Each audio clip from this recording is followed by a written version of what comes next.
Bonjour, il est 15h07, nous allons commencer le thème de 15h avec un tout petit peu de retard, ce qui prouve que la région Bretagne est en France et pas en Suisse. Pour gagner du temps, nous allons nous présenter au fur et à mesure que nous allons parler et c'est moi qui commence. Donc je m'appelle Michel Puech, je fais de la philosophie, je m'intéresse au système de valeurs en général, particulièrement ce qui sont liés à la technologie et en ce moment beaucoup ce qui sont liés aux organisations, les systèmes de valeurs dans les organisations et donc en particulier dans les entreprises. Dans les 5 premières minutes, je vais faire 2 choses, poser une définition et une question. Alors, la définition, c'est évidemment la notion du jour, la notion de charge mentale. D'où ça vient? Qu'est-ce que ça veut dire? Qu'est-ce qu'on peut en faire? On parle, justement les théories d'organisation du travail, de la charge de travail. On parle de charge. La charge de travail, bon, tout ça il y a en anglais, mais on va le faire en français. La charge de travail, c'est pas la même chose. La charge mentale, ça vient d'une autre zone des sciences humaines. Ça vient de la psychologie. La charge mentale, en psychologie, ça a des composantes, notamment la charge cognitive, ce qu'il faut savoir, l'information qu'il faut acquérir, retenir, utiliser, et aussi la charge émotionnelle, c'est du mental, et peut-être d'autres choses. Si cette notion est devenue célèbre, et si elle s'est diffusée en dehors des sciences humaines, c'est par une application, l'application aux femmes qui travaillent, la fameuse double journée. Les femmes qui travaillent avec un emploi, et je vois déjà un grand sourire sur le visage de toutes les femmes de l'assistance, les femmes qui ont un emploi et qui, en plus, ont comme charge mentale la maison, les enfants s'il y en a, la préparation des repas, les courses et beaucoup d'autres choses. Donc ça, c'est ce qui a diffusé la notion. Et à partir de là, dans le monde du travail, ça a été réapproprié avec juste 2 paramètres. Je vais me limiter à 2 composantes essentielles. La première composante, c'est que charge, ça veut dire surcharge, en fait. Charge, ça veut dire surcharge. Ça veut dire, c'est pas qu'on a des choses à penser ou à faire, c'est qu'on a trop de choses à penser ou à faire. Donc, première composante, charge égale surcharge. Et deuxième composante, due à la première, à cause de cette surcharge, eh bien, c'est une notion négative. Il y a un mauvais vécu. La charge mentale est une notion qui est négative, pas comme la charge de travail tout le temps, systématiquement. Et ça a été investi, ce négatif qui fait que charge va vouloir dire, je suis sûr qu'on va retrouver cette image, le poids, c'est lourd, c'est pénible. On est dans le registre de l'effort, de la volonté, de l'endurance aussi. Donc, charge en tant que pénible est passée dans le monde du travail où eh bien, les évolutions actuelles font qu'il y a globalement de moins en moins de pénibilité physique, mais une énorme pénibilité mentale. Ça, je ne vais pas en reparler, hein. Tout le monde connaît le burn-out, jusqu'au phénomène actuel de démission, mais plus intéressant, les phénomènes de fond, de demande de sens et de valeur au travail, et l'aggravation qu'il y a eu avec le Covid, avec le télétravail, en plus d'une autre vague de fond, celle de l'informatisation. Donc, les problèmes de sens et de demande de sens et de valeur au travail ont fait que la charge mentale est devenue de plus en plus importante, mais sous l'angle de la souffrance au travail. C'était la définition. Et la question, c'est comment, venant de là, cette notion s'applique-t-elle aux dirigeants? Puisque notre sujet, c'est ce qui fait son intérêt, c'est la charge mentale du dirigeant. Alors, les 2 composantes, elles se retrouvent, en fait. Beaucoup de choses à faire, trop de choses à faire, charge égale surcharge. Bon, je vais parler, rassurez-vous, ni d'URSSAF, ni globalement, surcharge de tout ce qu'on a à faire, tous les dirigeants connaissent bien ça. Puis tout le monde a de toute façon trop de choses à faire. Et la deuxième dimension, la dimension de pénibilité, et notamment de pénibilité psychologique. Le fait, je reviens à la ménagère qui travaille. Ce qui est pénible, c'est que ce travail ne soit pas reconnu, pas seulement qu'il ne soit pas payé, mais qu'il ne soit pas reconnu, qu'il soit invisible. On a appelé ça le travail invisible, le travail fantôme. Le sentiment de manque de reconnaissance, mais c'est encore plus grave que la demande de sens et de valeur, la demande de reconnaissance.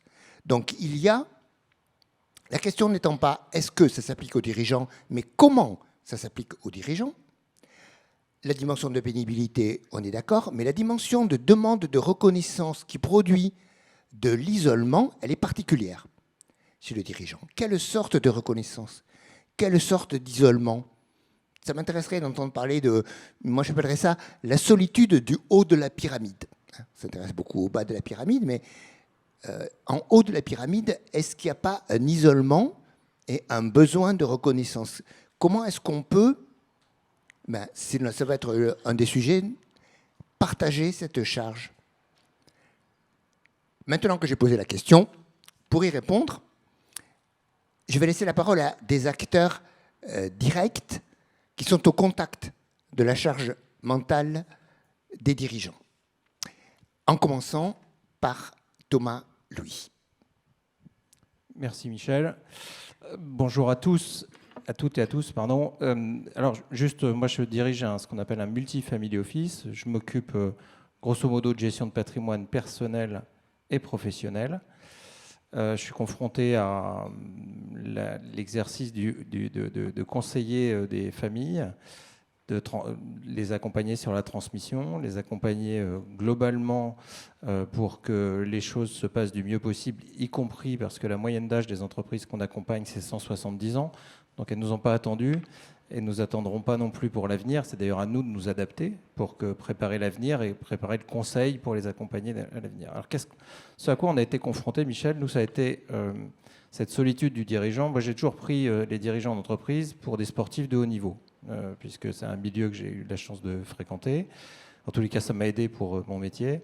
Et dans cet accompagnement-là, on a pris toutes les ressources nécessaires aux sportifs de haut niveau. S'il est surentraîné, il se blesse. C'est les burn-out dont vous parliez. Il peut s'effondrer, il peut avoir une mauvaise hygiène de vie à tout point de vue, tant psychologique que physique. Et donc, on a choisi, nous, de les accompagner de façon un peu particulière. C'est qu'on les regroupe pour aller faire du sport ensemble, enfin de l'activité physique ensemble. Pas du sport, de l'activité physique. Et on se retrouve 2 fois par an avec une quinzaine de dirigeants. Pourquoi est-ce qu'on les retrouve dans ces conditions-là? Parce que c'est le seul moyen. Ce qui compte, ce n'est pas l'événement, c'est la préparation de l'événement.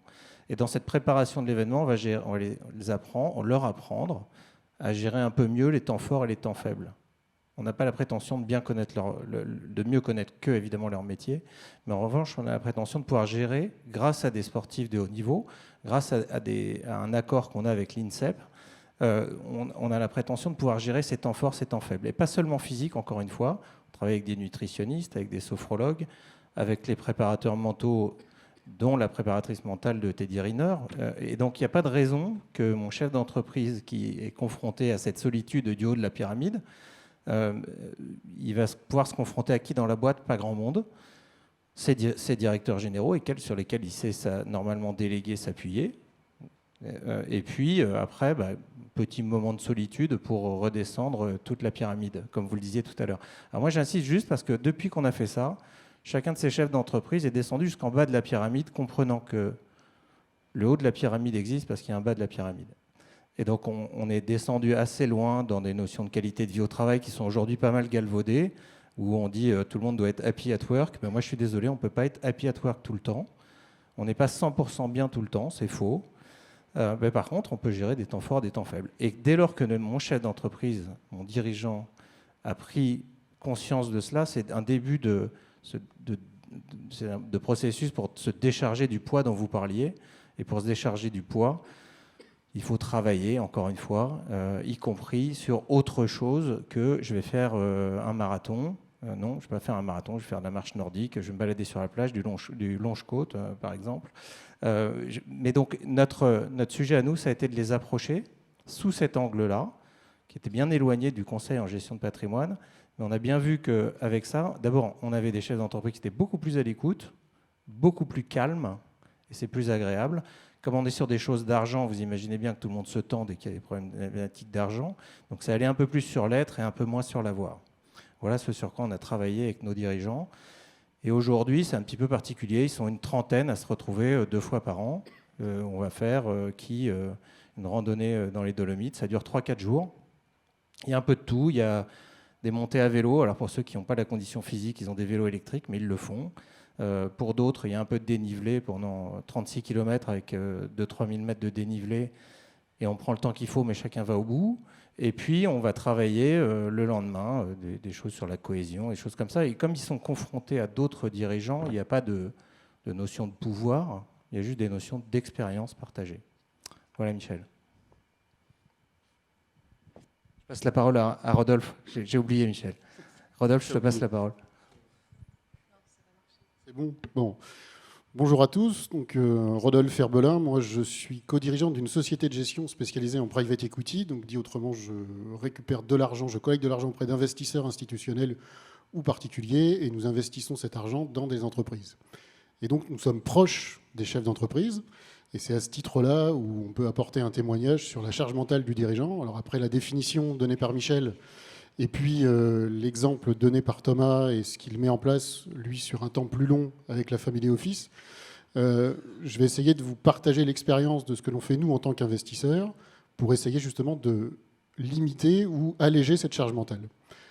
Alors, sans être trop long, d'abord, le chef d'entreprise, on va le rencontrer quand il va venir nous présenter son projet.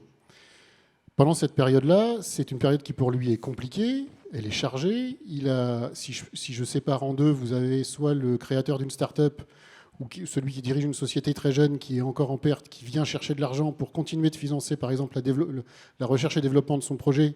Donc c'est pour continuer de financer les pertes de son projet jusqu'à atteindre un point d'équilibre. La notion de lever de l'argent, c'est une survie de son entreprise, donc c'est une charge mentale importante. Et puis vous avez le dirigeant d'une société plus grosse qui, lui, vient chercher de l'argent en vous disant « j'ai besoin d'argent pour financer un projet », avec une question toujours derrière, est-ce que je fais rentrer un nouvel actionnaire autour de moi?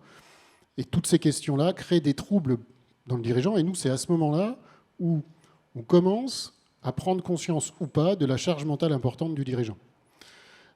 Donc, je vous ai listé simplement 2 cas de figure, mais c'est quand on décide, c'est l'heure du choix pour nous, quand on décide d'investir dans l'entreprise, c'est à ce moment-là où on se dit le dirigeant est arrivé à un stade où il est au maximum de ses capacités à un instant T, il a encore une marge de manœuvre, comment on va faire pour agir demain?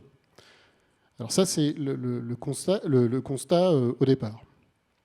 Comment on fait après? Une fois qu'on a investi, on se dit, bon, on a fait notre constat, on a, entre guillemets, fait un diagnostic, je ne sais pas si c'est le bon terme, mais du dirigeant, et on va essayer de mettre des choses en place pour que son quotidien soit facilité, qu'il arrive à garder de la bande passante pour se concentrer sur des tâches importantes.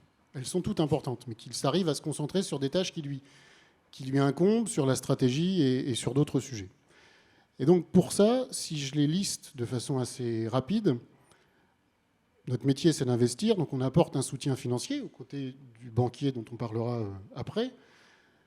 Il faut apporter un soutien financier qui est cohérent par rapport aux besoins du chef d'entreprise. Alors ça peut paraître bête, le chef d'entreprise vient vous voir et il dit j'ai besoin de 5 millions d'euros pour financer mon projet.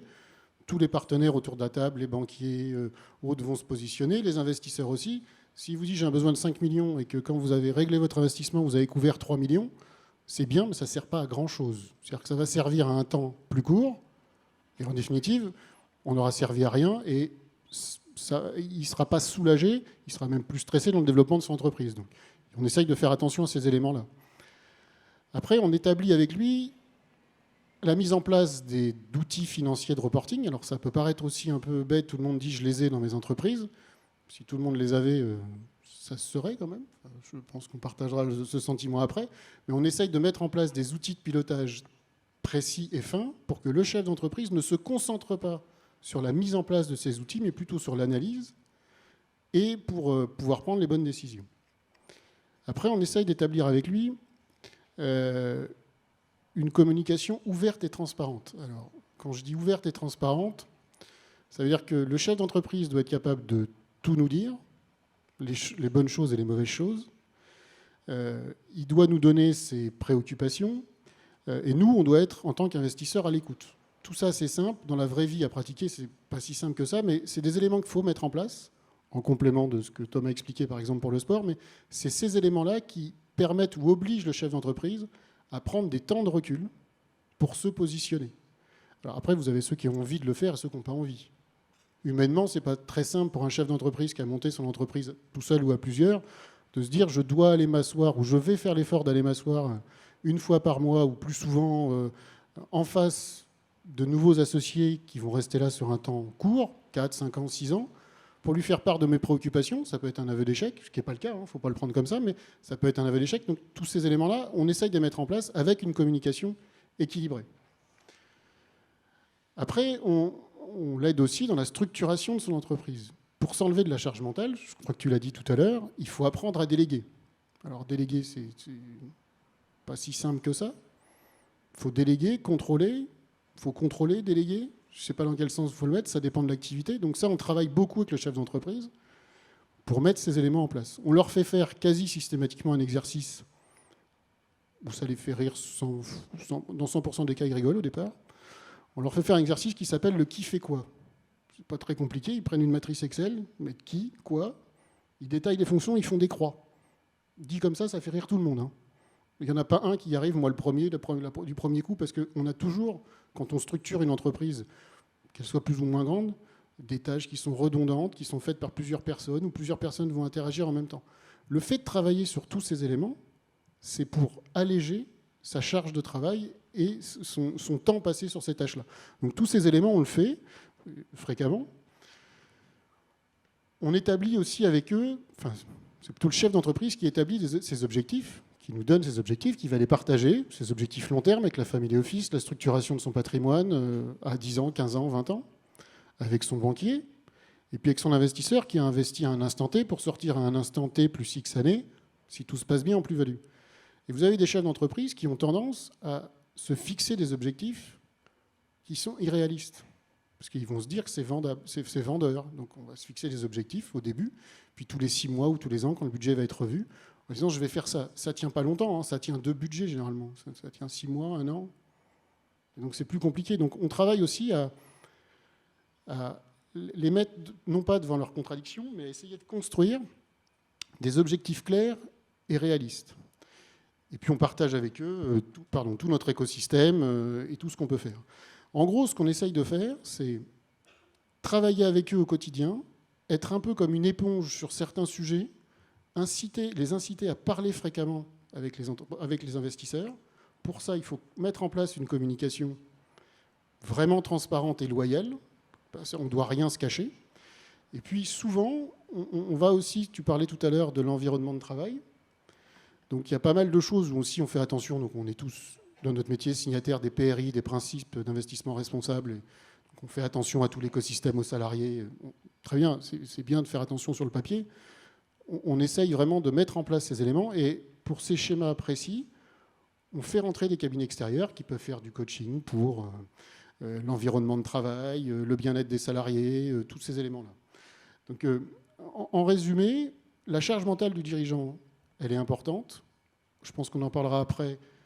Depuis les crises récentes, prenons que le Covid et après le Covid. Et sur le Covid, moi je pourrais raconter plein d'anecdotes. Les chefs d'entreprise sont de plus en plus stressés. Ils ont besoin de plus en plus d'écoute. Et donc il faut mettre en place avec eux une collaboration étroite. Il faut les soutenir. Il faut être patient. Et plus on arrive à mettre ça en place, plus on arrive à décharger ou à participer à cette atténuation de la charge mentale. Et pour passer la parole après à Emmanuel, je vous ai parlé des relations de façon très rapide de l'entrepreneur avec ses investisseurs. Et un des points qu'on met souvent en avant, on lui dit « Mais t'as dit quoi ton banquier? Tu lui as raconté quoi? Quelle histoire ?» Voilà. Je te passe la parole.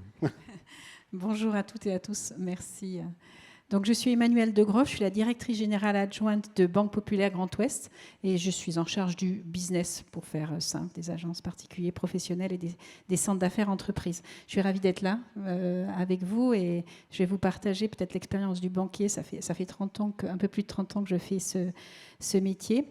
D'abord, je vais vous dire ce que nous ne sommes pas concernant la charge mentale.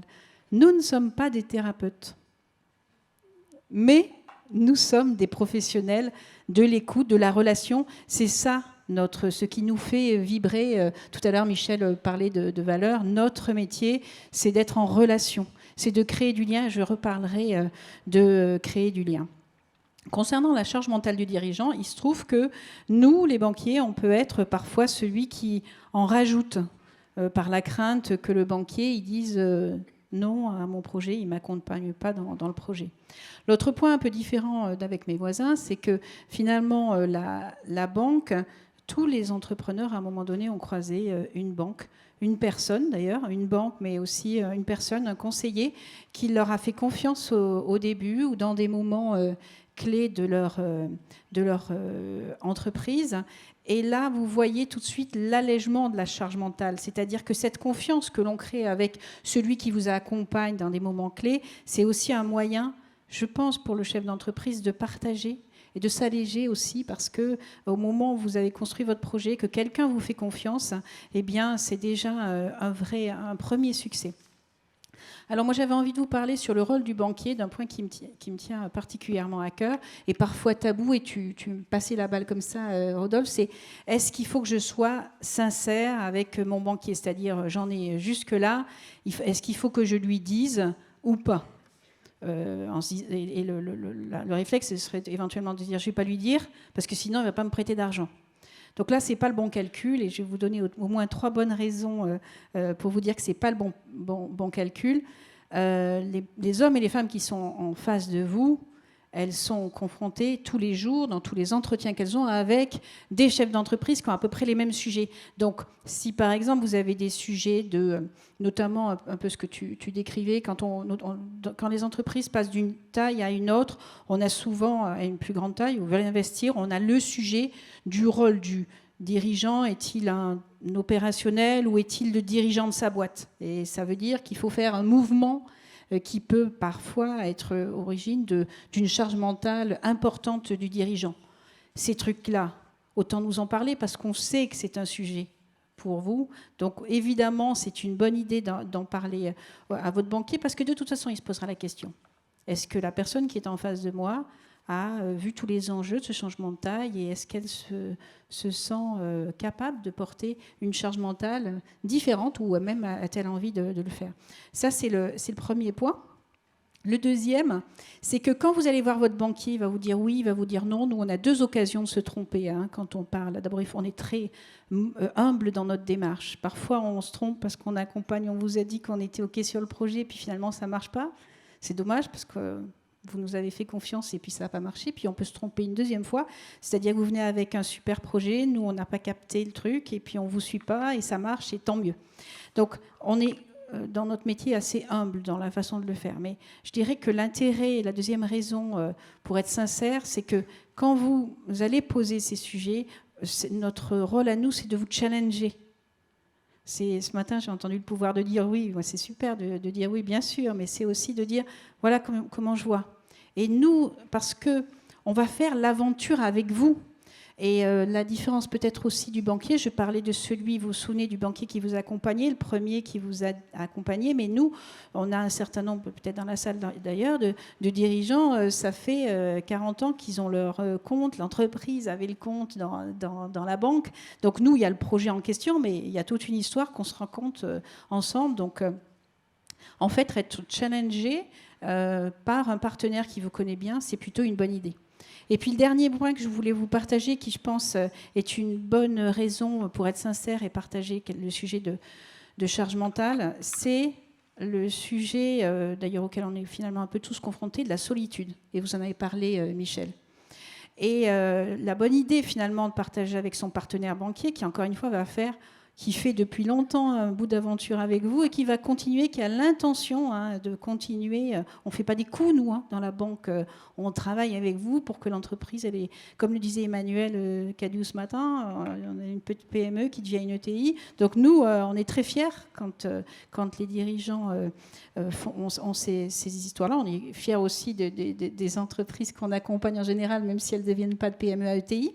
Mais notre question, et je pense l'intérêt finalement de partager avec le banquier, c'est de briser les sujets de solitude.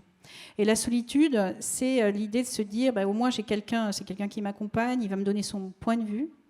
Et puis la solitude, c'est aussi peut-être une façon d'alléger son environnement. C'est-à-dire d'alléger sa femme, d'alléger ses parents quand on a une entreprise qui nous a été cédée par la famille. Parce que là, vous avez un partenaire extérieur qui va faire un bout d'histoire avec vous et qui va vous aider à vous conseiller, vous donner son point de vue dans toute modestie. Mais c'est ça aussi l'idée, je pense, le point le plus fort. Et nous l'avons vécu, je souriais tout à l'heure quand on parlait de Covid.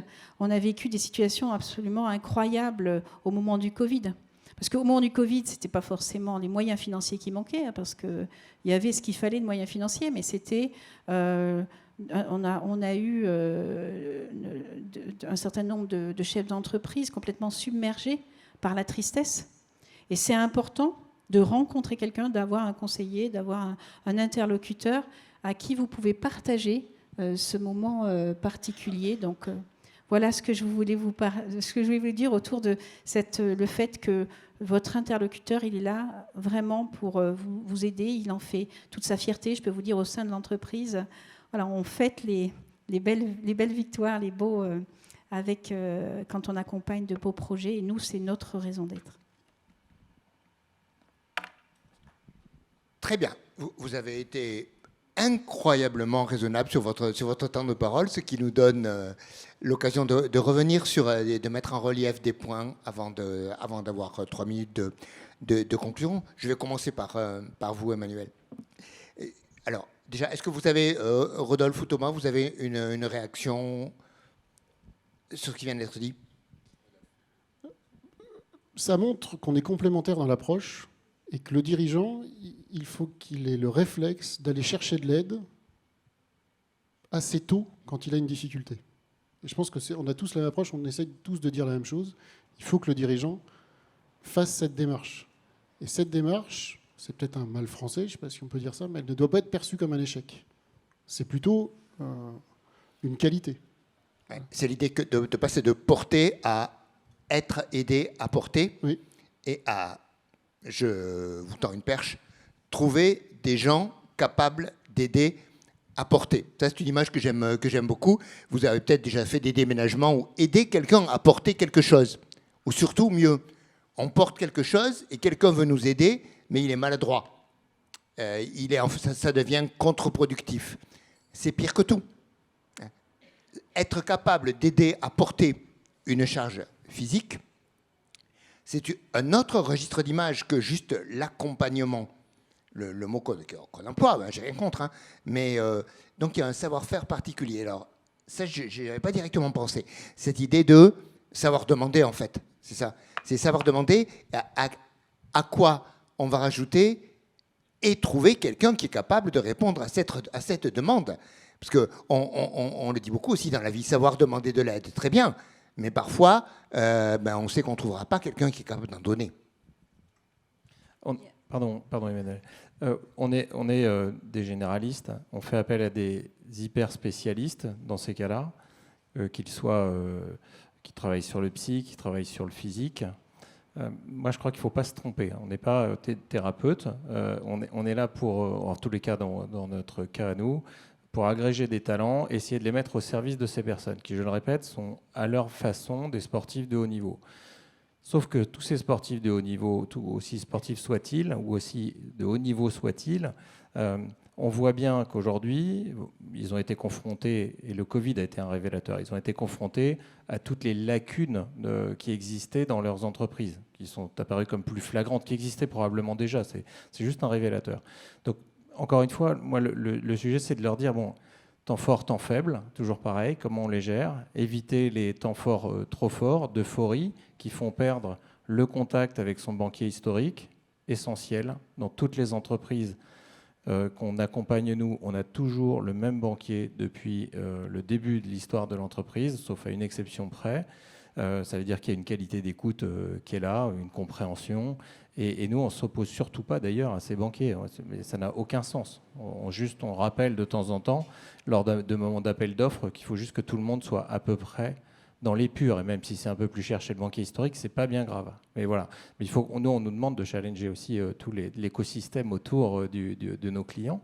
Et pour les aider, il faut vraiment qu'ils aient le sentiment d'abord qu'on comprend cette charge dont on parle et la technique pour transporter les charges. Quand on fait des déménagements, on apprend à plier les genoux et pas pour ne pas s'abîmer les reins. Donc, c'est évidemment un raccourci, mais le sujet pour nous, c'est de travailler là-dessus en allant chercher chacune des expertises.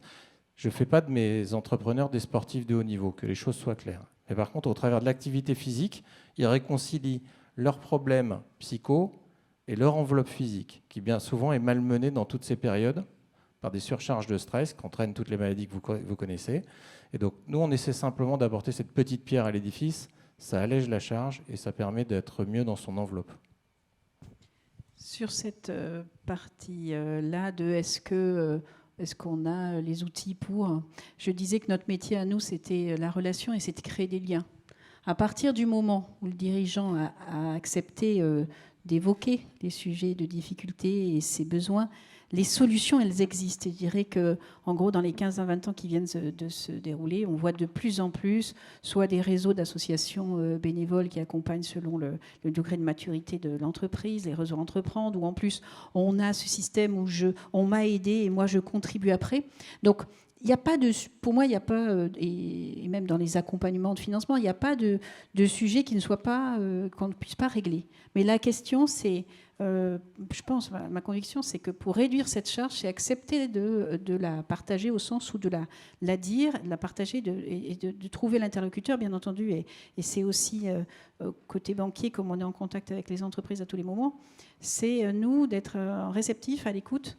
Et là, les solutions, on sait vraiment les trouver. On le voit aussi ici au Forum économique bancaire que Breton bancaire, désolé Christian, Breton, au Forum économique breton, on le voit bien. En fait, ici, vous êtes tous venus pour venir nous voir, c'est sympa, mais aussi vous avez créé du lien. Vous avez trouvé des hommes et des femmes, peut-être pour faire du business avec eux, mais pas que, des gens avec lesquels vous avez partagé vos difficultés. Et les partager, c'est déjà prendre un peu de distance avec elles. Très bien, donc on a encore un décompte sur l'écran qui nous permet de discuter. J'ai fait une remarque. Donc on peut passer, avant le moment de conclusion, à des sujets peut-être un peu moins hors de notre zone de confort. Vous attendiez ça de moi aussi. J'ai remarqué un point commun entre Emmanuel et Rodolphe, mais je ne doute pas qu'il soit présent chez Thomas aussi, c'est loyauté et sincérité dans le lien et dans la relation.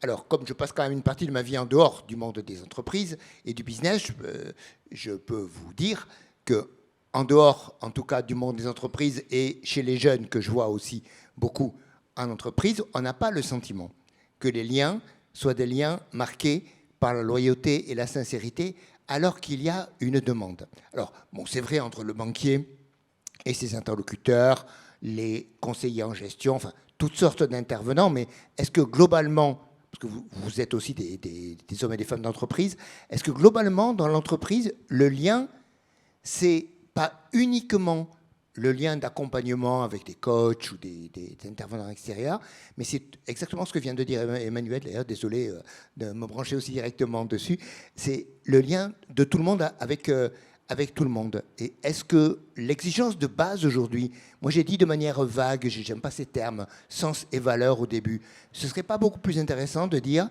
d'authenticité au sens de la loyauté, la sincérité, et je termine ma question de manière un peu moins idéaliste et un peu plus réaliste, à la fin, it's all business. C'est-à-dire, Emmanuel l'a très bien dit, parce que si il n'y a pas de sincérité, si on cache des choses à son banquier, mais il ne va pas pouvoir être un bon banquier. Le savoir-faire dont vous parlez, qui va aider à porter la charge, il suppose un lien dans lequel il y a de la loyauté et de la sincérité. Ça, est-ce que ce n'est pas complètement généralisable?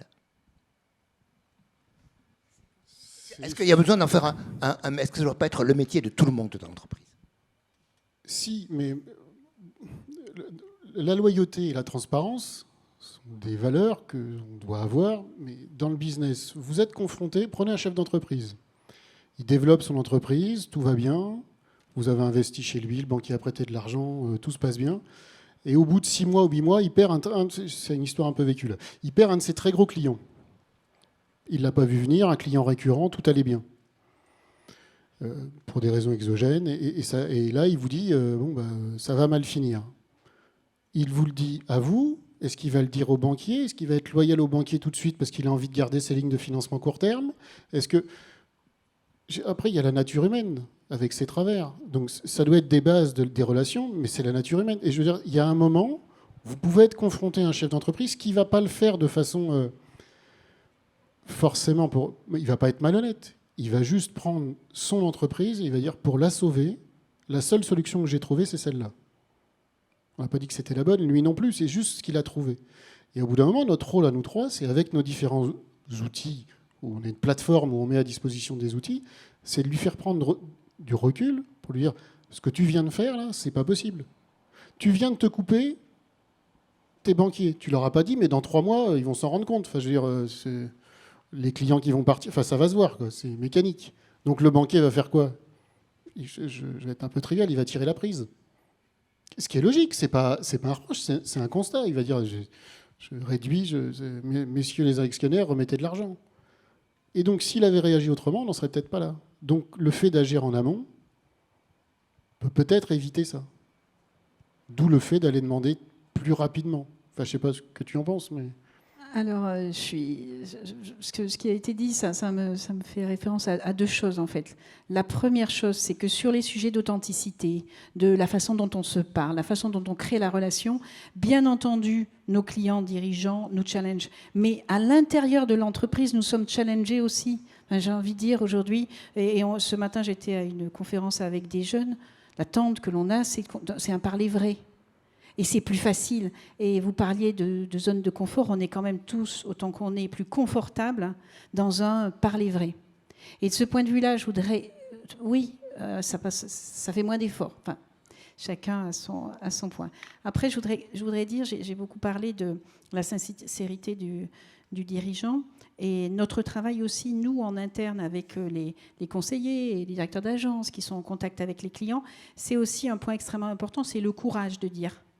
Parce que le courage, c'est celui qui induit la sincérité aussi. C'est-à-dire, si vous avez un interlocuteur qui, à un moment donné, a un doute, notre rôle à nous, c'est de lui apprendre à exprimer. Donc, dans un parler vrai, sans qu'il soit violent, mais on fait gagner du temps, concrètement, à nos dirigeants, de leur dire ce que l'on pense de la situation. Voilà. Donc je pense que ces histoires, ces questions de sincérité, d'authenticité, c'est pas qu'un récepteur et un émetteur. Il y a vraiment une façon d'établir le lien. Et établir le lien, nous, je vous ai expliqué, c'est du temps long. Donc établir le lien, c'est l'établir au moment où les choses vont plutôt bien, où ça suit le business plan, pour qu'au moment, et créer des relations régulières, pour qu'au moment où ça va un peu moins bien, et ça arrive tout le temps, hein, pour moi qui suis restée à des moments sur des périodes de temps très longues sur des territoires, tu as un moment où c'est super, puis il y a des moments où ça ne va pas bien. C'est le principe même de la vie d'une entreprise. Et donc, en fait, créer cette relation, ça permet d'aller plus facilement vers cette authenticité. Ça répond incroyablement bien à ma question. Je ne peux pas ne pas le dire, par la très belle notion, le courage de dire. Pour information, c'était le thème des derniers cours de Michel Foucault au Collège de France, autour du soi, du soin de soi, de l'authenticité, de l'être soi. Vous avez dit l'être plutôt que l'avoir. C'est exactement ce type de lien avec le courage de dire qui, dans la vie courante, hein, on est confronté, si on veut, tous les jours, hein, quand on a une vie, ne serait-ce que de famille. Et puis, la question... Est-ce que j'ai le courage de dire ou comment dire? Et en philosophie morale, il y a une notion qui revient très à la mode, c'est la délicatesse. Être quelqu'un, je ne sais pas si on a déjà fait ce compliment, j'espère, dire que c'est délicat. qu'on est quelqu'un de délicat. C'est intéressant de chercher à mériter le compliment être délicat. Ça veut dire, on ne va pas le cacher, mais on ne va pas le dire non plus d'une manière agressive, inadaptée, qui va se révéler contre-productive. Donc on est sur des définitions de la qualité du lien humain plus précises que sincérité, loyauté, qui était générale.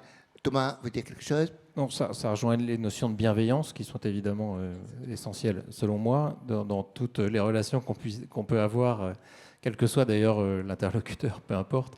Il s'agit d'être bienveillant, de comprendre l'autre, il faut passer du temps. Et on a encore une fois tout ce temps. Il va falloir s'habituer à arrêter l'immédiateté dans laquelle nous précipitent tous nos outils numériques et autres, pour revenir un peu à de la temporalité longue, quoi. Voilà, on est de passage.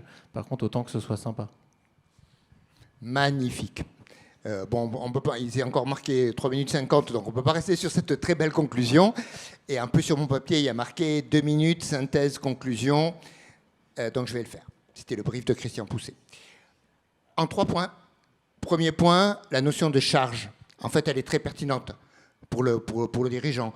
On n'en est pas sorti. Et peut-être que l'image de l'accompagnement, on n'a pas utilisé, on a utilisé le terme un tout petit peu, mais pas beaucoup l'image. Ce serait intéressant de le développer du côté de aider à porter, de cette idée de porter seul, savoir qu'on n'est pas obligé de porter seul, et de aider à porter et de savoir aider à porter. Qui et comment peut savoir aider à porter. Première idée, l'idée de charge. Et deuxième idée, l'idée de savoir-faire. Plus que ce que je croyais avoir compris en préparant, en fait, le savoir-faire pour aider à porter la charge mentale, je découvre, pas mal avec Thomas, à quel point il peut être inventif, original. Je n'avais pas pensé qu'on pouvait être comme ça. Et à quel point il est chargé de qualités humaines dans ce que vous avez tous dit. C'est-à-dire, on a abouti à ça, délicat. C'est un savoir-faire fin, précis, mais aussi marqué de la valeur humaine, de la délicatesse, en plus du courage, donc de qualité typiquement humaine. Donc, deuxième point, un savoir-faire est humain. Et troisième et dernier point, vous y avez beaucoup insisté, la notion de lien. L'idée est de créer un lien et un lien humain, un lien authentique même, on l'a un petit peu dit, bien qu'on manque de temps. Alors, un lien humain, dans la vie, parfois, tout ce qu'on peut faire, c'est être là. Dans les moments, on en a un petit peu parlé, où ça va mal, où ça va très mal. On peut juste être là. Il n'y a rien à faire, il n'y a rien à dire, mais juste être là. Bon, en général, professionnellement, il y a à dire et à faire. Mais déjà, savoir être là. Et c'est un peu comme pour porter, en fait. Pour porter le mal-être mental, savoir être là, mais non seulement au bon moment, mais au bon endroit, à la bonne distance.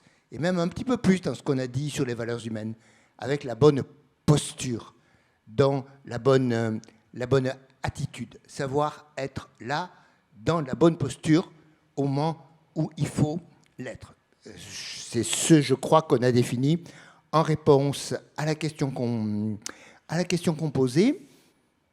Et mon troisième point, c'est que ce savoir-faire, pour aider à porter en créant un lien humain,